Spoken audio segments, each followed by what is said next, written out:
Bom dia, pessoal. Para mim é uma felicidade muito grande estar com vocês hoje, nessa manhã de domingo, para a gente poder conversar um pouco, refletir um pouco dentro do que for capaz de ser refletido. E hoje, o que eu trouxe para a gente conversar é sobre aquele capítulo, fora da caridade de nossa salvação, e como que a gente pode escutar melhor as pessoas que nos cercam. Então a gente vai refletir bastante sobre essas duas coisas juntos, né? Primeira coisa que eu acho muito interessante a gente conversar é sobre o que é caridade, né? É claro que no senso comum, quando a gente fala caridade, a gente tem a tendência a pensar como se fosse doações de bens. O significado da palavra seria como se fosse doações de algo material. Existe como se fosse questão do senso comum, essa tendência de achar isso. Não deixa de ser uma ajuda ao próximo, etc. Mas o significado real da palavra caridade tem um outro significado. Lá no Livro dos Espíritos, quando eles perguntam, qual que é o significado, da palavra caridade para Jesus? Aí eles falam três coisas. A primeira coisa eles falam é a benevolência para com o próximo, o perdão para com as ofensas e a indulgência com as imperfeições alheias. Então eles falam essas três coisas. E aí é muito interessante porque se a gente para, a gente vai refletir e a gente faz as seguintes perguntas. O que impede eu de ser benevolente para com o próximo? O que impede eu de perdoar o próximo? O que impede eu de ser indulgente com as imperfeições alheias? E a gente vai perceber que cada uma dessas barreiras está em nós mesmos, não está na outra pessoa. O que está entre eu e essa caridade, essas barreiras estão dentro de mim mesmo, não está no fora. E se a gente fosse refletir mais a fundo, essa caridade teria muito mais a ver de uma coisa de nós para com nós mesmos do que nós para com o próximo. Porque o próximo, a gente só expressa aquilo que já está dentro de nós para outra pessoa. Mas todo esse estado de ser, ele está dentro de nós, E que às vezes não importa a roupa que a gente veste para falar o que a gente é, no sentido assim, eu sou espírita, eu sou católico, no sentido da roupa social, tipo assim, eu sou tal coisa. Não importa, E aí quando Jesus fala sobre essa questão da salvação, é muito importante também a gente refletir sobre isso, porque o que acontece? Existe também uma tendência de muitas religiões que foram criadas ao redor de Jesus Cristo venderem o céu para as pessoas que seguem determinados templos, determinadas religiões que foram criadas ao redor desse mestre. E aí as pessoas têm também, a senso comum, a tendência de pensar assim, nossa, se eu frequentar tal lugar, se eu frequentar tal templo religioso, não, aí quando eu morrer eu vou para o céu, vou para um lugar bom, etc, etc, etc. E às vezes o que a pessoa carrega dentro dela é completamente diferente do que os mestres pregam. Mas por ela frequentar tal lugar, então vou ser salva. E aí quando a gente pega os próprios ensinamentos do mestre, ele falava assim, que eis que o reino de Deus, reino dos céus, se encontra dentro de cada um. Significa que essa salvação é uma salvação interna, de um estado interno que a gente vai construindo dentro de nós através do que ele pregava, através do que ele ensinava. E nesse capítulo, ele deixa muito claro, se a gente fosse resumir todo o ensinamento de Jesus, estaria concentrado em caridade e humildade, que seriam as virtudes contrárias ao egoísmo e ao orgulho. Isso é extremamente interessante, né? O céu e o inferno, eles estão dentro de cada um de nós. Dentro de cada um de nós. Não importa o lugar que a gente frequenta nesse sentido mais prático, né? E aí tem muitas pessoas que às vezes, como eu falei para vocês, veste uma roupa social, digamos assim, faz até vários ritos, frequenta vários templos, mas carrega dentro de si, vamos colocar assim, né, uma podridão. E não era isso que os grandes mestres, né, estavam falando em si. E aí, da onde que vem essa frase do Espiritismo que é muito famosa, né, que muitas pessoas repetem, que é fora da caridade não há salvação. Inclusive, é o nome de um capítulo do Evangelho, né? Muito antigamente, e até hoje em dia, o Espiritismo ele surgiu no meio muito católico, né? Na Europa, 1800, metade do século XIX. A Europa historicamente, tinha acabado de passar pela Inquisição, muitas guerras religiosas, muita morte, né? Em nome de Deus, toda aquela coisa. As cruzadas, Inquisição, muita coisa passou por aqueles lugares, né? E a França, naquela época, era um país muito católico mesmo. Muito católico. E a Igreja Católica, até hoje em dia, ela tem a frase que é fora da Igreja não há salvação. Em que todas as pessoas que estão fora daquela instituição, elas, vamos colocar assim, como se elas estivessem condenadas à não salvação. E o Espiritismo surgiu no meio em que as pessoas pregavam muito isso.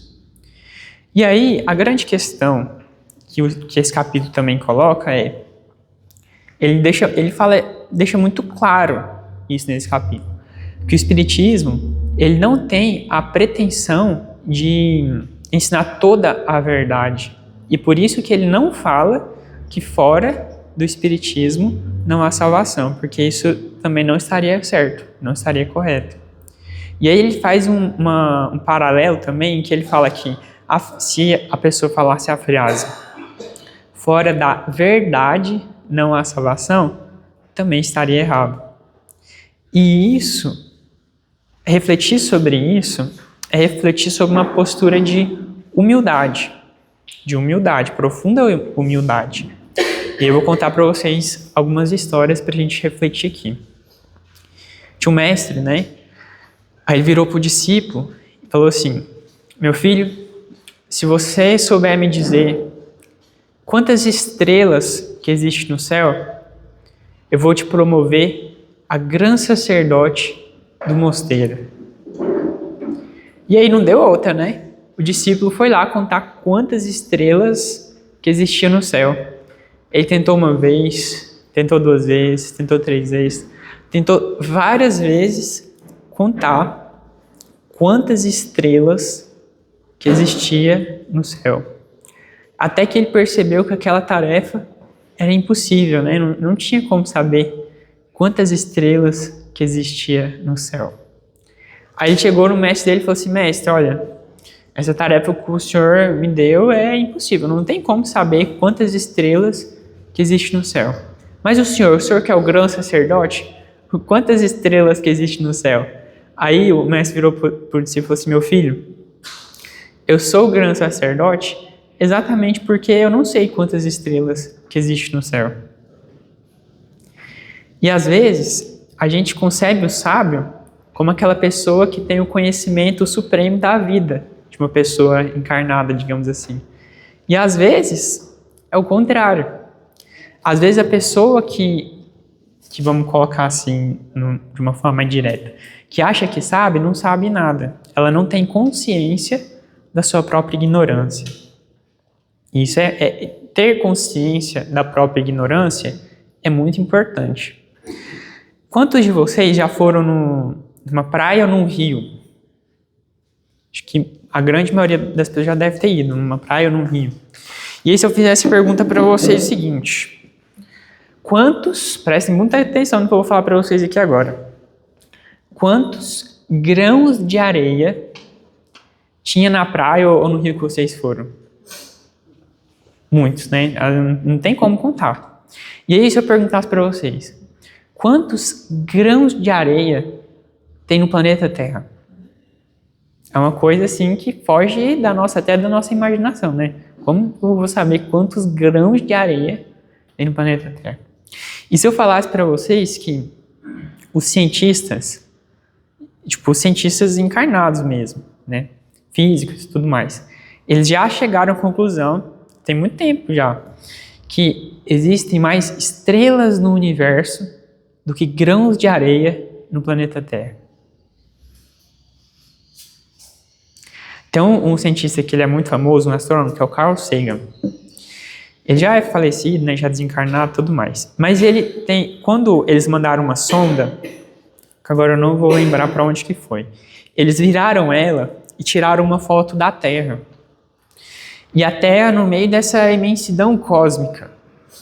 E a Terra no meio dessa imensidão cósmica era um pálido ponto azul. E ele escreveu um texto, né? O pálido ponto azul. E aí ele fala assim, todas aquelas guerras, aqueles conflitos, aqueles dramas, aqueles amores, aqueles desamores, todas as épocas aconteceram nesse pálido ponto azul. E aí quando a gente muda a nossa perspectiva, a gente vai percebendo assim, cara, o que era isso tudo de que eu achava que tinha posse da verdade da vida e não tinha. E ter consciência dessa ignorância é muito importante. Muito importante. E por isso que o Espiritismo não fala. Ele não fala que fora do Espiritismo não está a salvação, ou que fora da verdade não está a salvação, ou ao contrário, né, que a salvação está no Espiritismo. Ele não fala isso. Ao invés de colocar essa salvação em um caminho externo, né, nossa, a salvação está em ser espírita, a salvação está em ser católica, a salvação está em ser budista. Ao invés de colocar essa salvação em um caminho externo a ser seguido, ele coloca essa salvação na caridade. Essa salvação que é a construção do céu interior, é a construção, a revelação do reino de Deus que se encontra dentro de cada um de nós. É uma coisa interna, é uma revolução interna. O céu e o inferno, eles não estão no externo, eles estão dentro de nós. E os ensinamentos que Jesus vai ensinar para a gente construir esse céu interior é o que ele vai chamar de caridade. Essa caridade do qual eu falei para vocês, que significa benevolência para com o próximo, perdão para com as ofensas, indulgência com as imperfeições alheias. E aí tem isso é como se, imaginem uma bússola.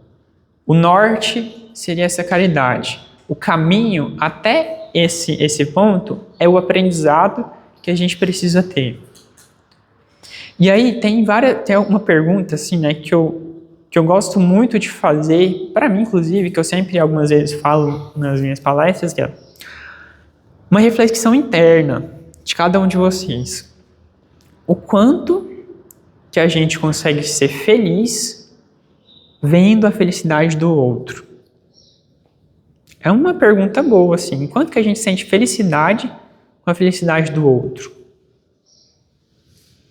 Como que a gente lida com pessoas que são muito diferentes de nós, ou pessoas que a gente julga que as escolhas que aquela pessoa está tomando, ou o caminho que aquela pessoa está tomando, é um caminho, vamos colocar assim, ruim, ou um caminho que que não presta dentro das nossas visões. Como que a gente lida com essa pessoa?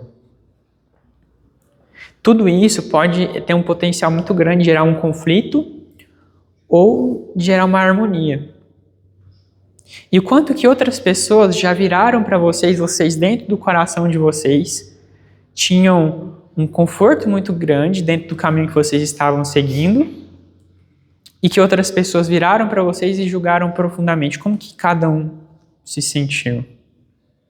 Às vezes isso acontece demais, né, entre religiões diferentes, entre as pessoas que não têm essas percepções mais profundas do que os grandes mestres ensinam, ficam muito presos às questões externas e geram muito conflito. Por exemplo, assim, uma pessoa que acha que, igual eu falei para vocês, a salvação está a frequentar alguma igreja, outra pessoa a salvação está a frequentar um centro espírita.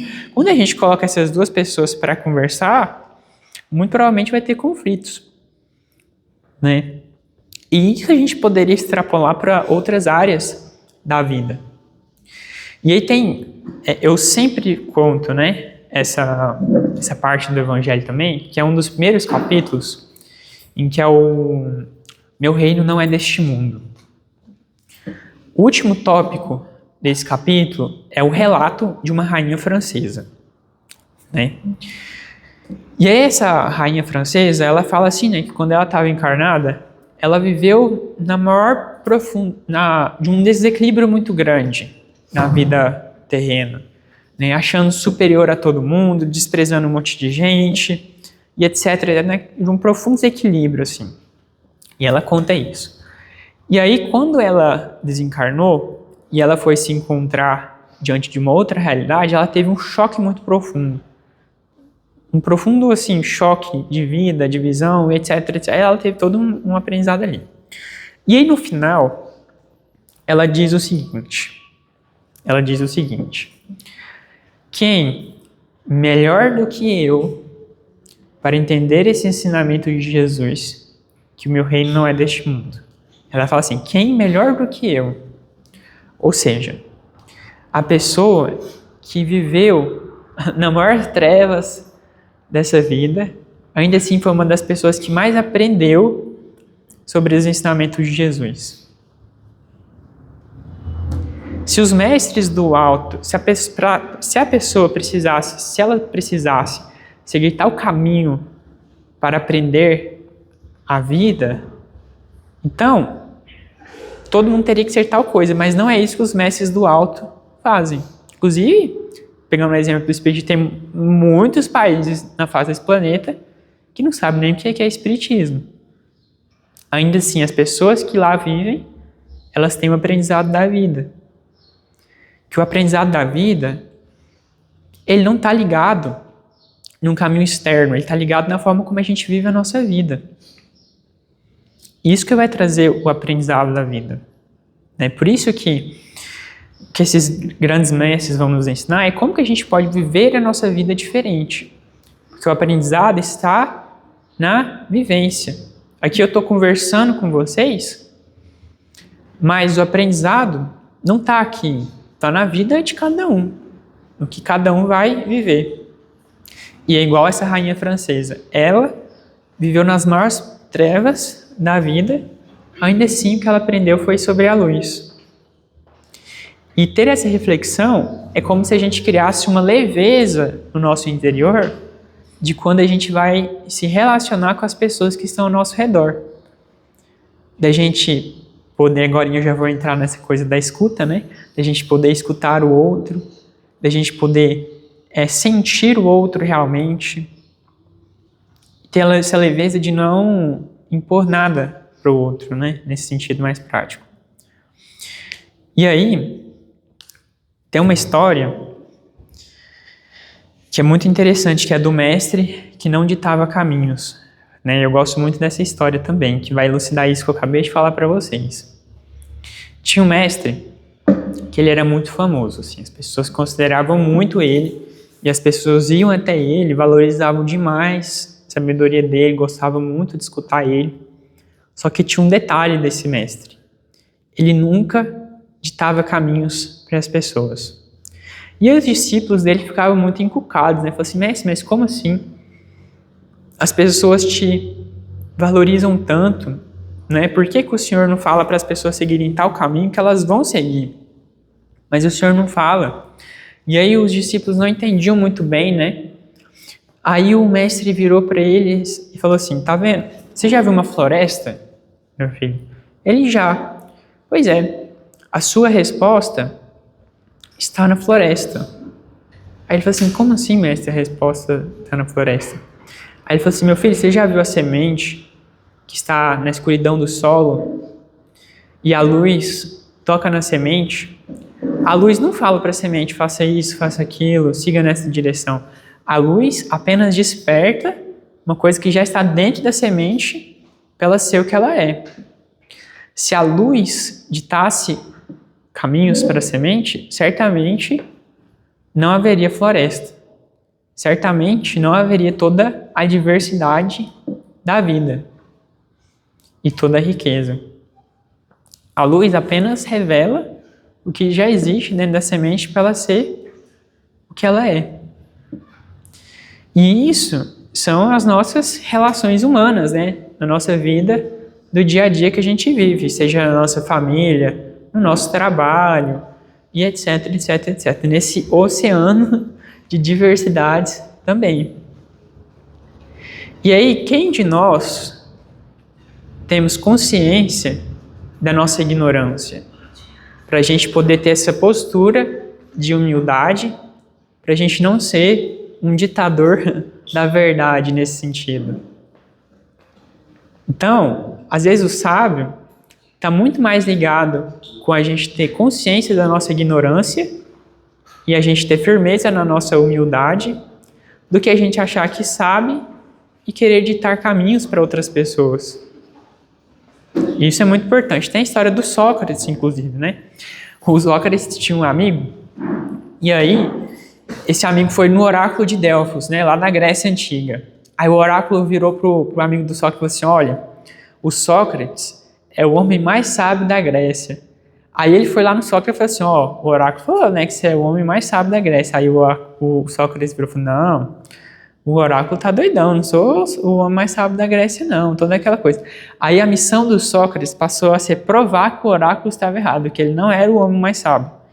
E aí, daí vem a frase máxima do Sócrates, que é eu só sei que nada sei, que é muito conhecida. Só que é exatamente por isso que o oráculo falou que o Sócrates era o homem mais sábio. Porque ele tinha consciência da sua ignorância, diante da grandiosidade que a vida o cercava. Ele tinha consciência de que ele não sabia. E esse capítulo, do qual a gente está conversando hoje, que é o Fora da Caridade e Não a Salvação, ele tem a ver com isso, né? Da gente ter consciência da nossa ignorância, porque essa frase vem desse lugar. Essa frase vem de um lugar em que a pessoa que organizou essa frase não era um ditador da verdade. Por isso que ele não falou que fora do Espiritismo não há salvação. Por isso que ele também não falou que fora da verdade não há salvação. Porque aí ele estaria sendo um ditador da verdade, não estaria dentro de uma postura de humildade. E aí ele diz, né, fora da caridade não há salvação. Porque esse princípio da caridade, ele é universal, digamos assim, independe da roupa que a pessoa vista, inclusive se ela tem religião ou não. Ser benevolente, perdoar o outro, saber se relacionar com as imperfeições das outras pessoas. E através disso, a gente vai construindo o nosso céu interior, dentro de uma postura de humildade, né, que ele coloca. Se a gente fosse resumir todo o ensinamento de Jesus, seria caridade e humildade, porque seriam as virtudes contrárias ao egoísmo e ao orgulho. E aí, a gente refletir sobre isso é de extrema importância porque a gente vai levar para a nossa vida diária, para o nosso dia a dia e para o nosso interior. O quanto que isso tem um potencial de trazer leveza para as nossas relações que a gente cerca, ou o contrário, ter o potencial de causar conflito. Porque quando a gente enxerga de um jeito e a outra pessoa enxerga de outro jeito, se uma dessas duas pessoas não ter um jogo de cintura, não ter essa sacação, gera muito conflito. Muito conflito. E esse conflito ele pode ser como uma bola de neve. Dependendo do nível de evolução de cada uma dessas pessoas, pode trazer até morte. Inclusive, se a gente ligasse o jornal, acho que uma das coisas que mais aparece nos jornais é essas coisas, né? E a gente ter consciência disso é muito importante para a nossa vida, do qual eu estou falando para vocês aqui. Principalmente para a gente que está buscando tomar essa consciência, buscando, inclusive, dentro do que o Espiritismo prega, dessa questão da reencarnação, de entender que a gente não é esse corpo, de entender que a nossa ação na vida, ela tem um papel importantíssimo dentro do que a gente vai construir para nós mesmos, do que a gente vai vivenciar no nosso pós-vida e na nossa próxima vida. Tudo que a gente vai vivenciar lá na frente tem a ver com o que a gente está construindo aqui. E principalmente com o que a gente vai vivenciar do nosso estado interior de espírito. Porque às vezes, externamente, as condições podem ser muito desfavoráveis, né? As pessoas podem viver numa guerra, ou podem viver numa situação desprovida financeiramente, etc, etc, etc. Mas esse estado interno, se a gente carrega esse céu interior, toda a vida, né, todas essas vicissitudes da vida, elas se tornam muito mais leves. Por isso que eu acho muito bonito, assim, naquele capítulo, o Consolador, né? Vinde a mim, né, todos vós que estão cansados, amargurados, né, eu vos aliviarei. Esse alívio do qual Jesus prega é justamente essa mudança interior. Ele não é no sentido de que ele vai, vou mudar a sua vida externa. Não, eu vou mudar o seu interior e através dessa mudança interna, toda a vida também muda, porque os nossos olhos diante das situações, elas vai mudar. E aí, essa mudança é a cura. Essa mudança é a cura. Se a gente tem um certo estilo de vida, e esse estilo de vida, ele causa uma doença em nós, essa doença, ela vai ter certos sintomas. Por exemplo, a pessoa pode ficar com febre, pode ficar com coriza, pode ficar debilitada. Isso são sintomas das doenças. Quando a gente vai no médico, o médico vai passar um remédio para o que a gente está sentindo, para os nossos sintomas. O remédio, ele não vai na causa da doença. Ele vai tratar os sintomas da doença. Se a gente não muda, uma hora ou outra a doença volta. E por isso que tem a frase muito famosa também, que é: não existe cura sem mudança. E a cura, quando a gente vê Jesus como um médico, como um curador, é nesse sentido. Essa transformação interna que cura o espírito. E essa cura que traz essa felicidade real do espírito. Porque o que Jesus também vai ensinar no final das contas é como que a gente pode ser feliz de verdade, das bem-aventuranças. Porque o que a sociedade materialista da ignorância vai ensinar para as pessoas é uma falsa busca de uma felicidade, onde não existe. Onde a gente vai ver são pessoas muito frustradas. E o que todos esses grandes mestres, seja Jesus, Buda, Lao Tzu, das mais diversas culturas, que vão nos ensinar é como que a gente pode ser feliz de verdade. Essa felicidade que tá ligada com o nosso estado de espírito. Essa leveza de espírito. E é isso que ele vai ensinar a gente ser, né? E aí, o que eu trouxe em paralelo a isso, né, para a gente discutir, é como que a gente pode escutar melhor as pessoas. E o que a escuta, escutar uma outra pessoa também está ligada com isso que eu acabei de falar para vocês até aqui. Hoje em dia, a gente vive, vamos colocar assim, né, num mundo muito acelerado. E no mundo acelerado, acaba que a gente fica com a nossa, vamos colocar assim, né, a nossa atenção empobrecida. Escutar o outro está ligado com várias coisas. Primeira coisa, o lugar onde a gente coloca a nossa atenção. Escutar o outro também está ligado com o lugar de suspender o nosso ego. De suspender o nosso ego. E aí, normalmente, quando uma outra pessoa vem até nós para falar, para desabafar, seja o que for, para compartilhar algo também, a gente tem duas tendências. São intenções empáticas, mas não funcionam, digamos assim. Primeira coisa é a gente começar a dar conselhos para outra pessoa, ou segunda coisa é a gente falar da nossa própria história e colocar nossa história em cima da história do outro. Por exemplo, vou dar alguns exemplos para vocês. Uma pessoa chega até mim e fala assim, nossa, ontem, né, eu fui em Pirinópolis, toda aquela coisa e tal, ela conta. Aí eu vi, vou dar 2 exemplos de 2 respostas diferentes para vocês. Aí eu viro para a pessoa e falo assim, nossa, eu também fui e tal. E aí eu pego a minha história e coloco em cima da história da pessoa. Resposta 1. Aí resposta 2. Ah, é? E como é que foi? Você gostou? O que você gostou de lá? Toda aquela coisa. São respostas completamente diferentes. Em que eu pego e coloco dentro de um lugar da atenção no outro e não em mim. Na primeira resposta, eu volto a minha atenção para a minha própria história e coloco em cima da história do outro. Na segunda, eu tenho uma intenção de estar presente com o outro, de mostrar um interesse em relação ao que o outro coloca para mim e de não também impor nada para outra pessoa. Né? E escutar é como... Tem uma história de Chuang-Tzu que ele chama, né, o jejum do coração. Jejum do coração.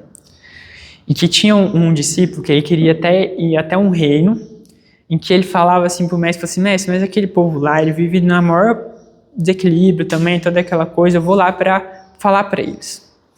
Aí o mestre vira para ele assim, esse negócio aí não vai dar certo, você vai chegar lá, o ouvido deles pode até escutar as suas palavras, mas o coração deles não vai escutar o que você vai estar falando, eles não vão estar abertos para te escutar.